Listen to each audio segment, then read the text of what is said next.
concrete or 11 inches of asphalt is a typical arterial standard.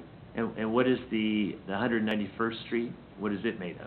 191st Street right now between Gardner Road and Waverly was overlaid by the county, and they put 6 inches of asphalt. East or west of that on the heavy haul road, I'm not sure what that is. I've got one other statement that I'd like to make regarding this issue, and it'll be the last one that I make, a promise. When it comes to item E under 10.15.30, which is Moonlight Road, while I can appreciate the fact that it was constructed to be able to handle truck traffic, I think it's the one sliver that we would leave in place to allow for people that are trying to skate past the way station. They can get off at 56 Highway, north of the way station, take old 56 out to 151st Street, down to Moonlight, and then bring the kind of container load that Larry's concerned about, right turn straight through Gardner specifically, so that they don't have to comply with, the requirements of the Kansas and Federal Department of Transportation. I'm okay with the rest of the things in Ordinance 2443. I would like to see Section E removed, but that's up to the rest of the council, or we can vote on it as it is currently proposed. My preference would be to leave it as drafted with item E in there. Okay. I think we ought to put north of Main Street on there as well. I mean, why change anything? Let's let the entire city feel the effects of truck traffic until it gets to a critical mass, and then I think, Christie, you will hear complaints. And just as we saw at the way station, there was a pileup of tractor trailers in the last couple of days, getting ready to face the largest snowstorm we've had in a long time. Sooner or later, like I said before, it's a certainty that there's going to be an accident with the truck, and it's going to be worse than a traffic accident with a car. And it's going to be in areas where kids are, again, being transported by their older siblings to and from Nike Elementary, to and from Trail Ridge Middle School, to and from Grand Star, and to and from Sunflower Elementary. So, and the library, I mean, all these places are all hazardous. There's enough, if these trucks went through a toll booth and they were paying the costs, and there was some benefit at all to the citizens of this town, then maybe it's worth reconsidering. But you still haven't addressed the wear and tear on the streets, and you certainly haven't addressed the safety calamity that's going to happen. I mean, I don't see how anybody in good conscience could say there's a benefit to the 20,000 residents of this town to have trucks going through residential streets.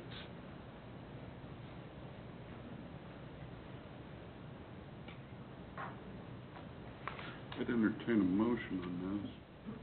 I move that we adopt Ordinance 2443, amending Chapter 10.15 truck routes of the Gardner Municipal Code by repealing and replacing in its entirety Ordinance 2355. Second.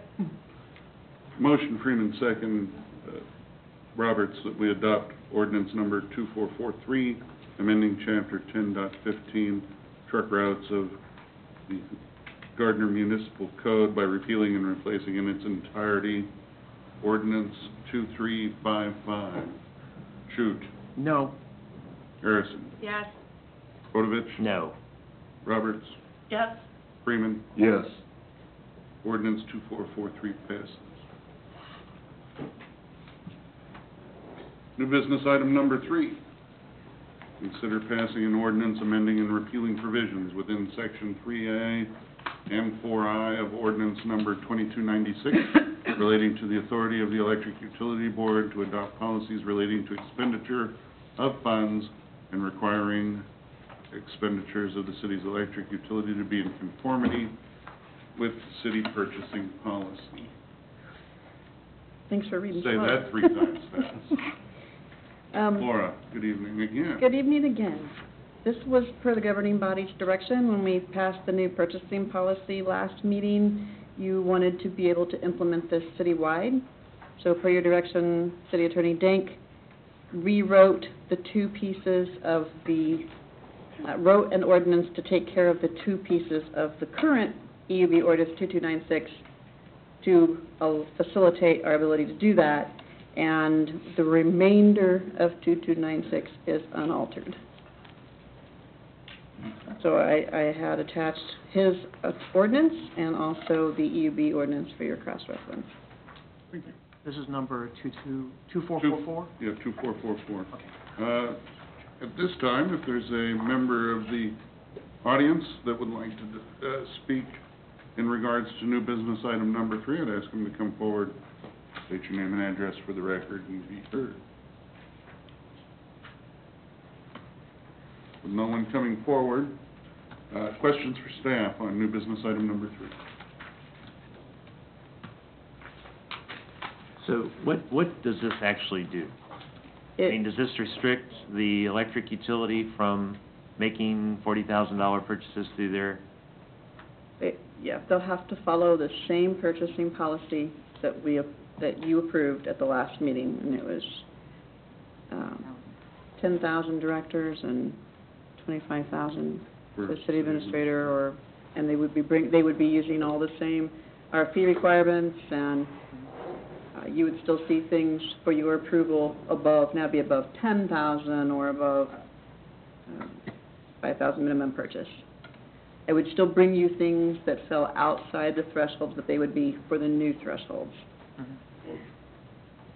So they will essentially be operating under the same thing we are, except that I don't believe Cheryl would be approving their purchases. You will be for things that are above the new threshold.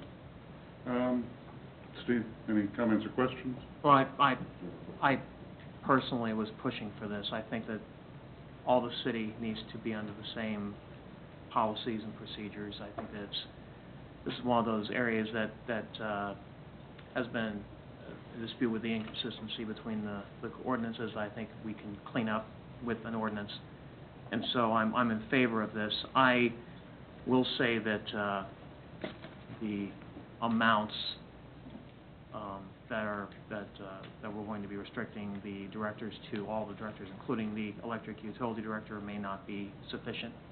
I think we'll find that out after a few months, and if we want to go and revisit the citywide purchasing policy at that point to make changes, I think that'd be a time to do that. But I am in favor of this. Christie? I don't have any comments. Corey? Keith? Larry, anything else? Why are we stopping with just this part of the ordinance? Because that's what's on the agenda tonight. Yep. Okay, but is there an opportunity to also have HR weigh in on the same type of ordinance that takes away the power for that specific piece as well? We're discussing ordinance, soon to be ordinance 2444. Well, If we wanted, if that's something that you want to bring up at the end during council updates and try and get consensus for future study, what does that matter? then that would be the time to do that. With that being said, I entertain a motion. I move we pass ordinance number 2444, amending and repealing provisions within sections 3A and 4I of ordinance number 2296 relating to the authority of the Electric Utility Board to adopt policies relating to expenditures of funds and requiring expenditures of the city's electric utility to be in conformity with city purchasing policies. Second. Motion Harrison, second shoot that we pass ordinance number 2444. Roberts? Yes. Freeman? Yes. Bodovich? Yes. Harrison? Yes. Shoot. Yes. Ordinance number 244 passes unanimously. Somebody write that down. Consider approving the application and issuing a massage establishment license for Joy Alcorn of Tranquility in Healing Massage Therapy at 137 East Main Street, Suite 2. This is new business item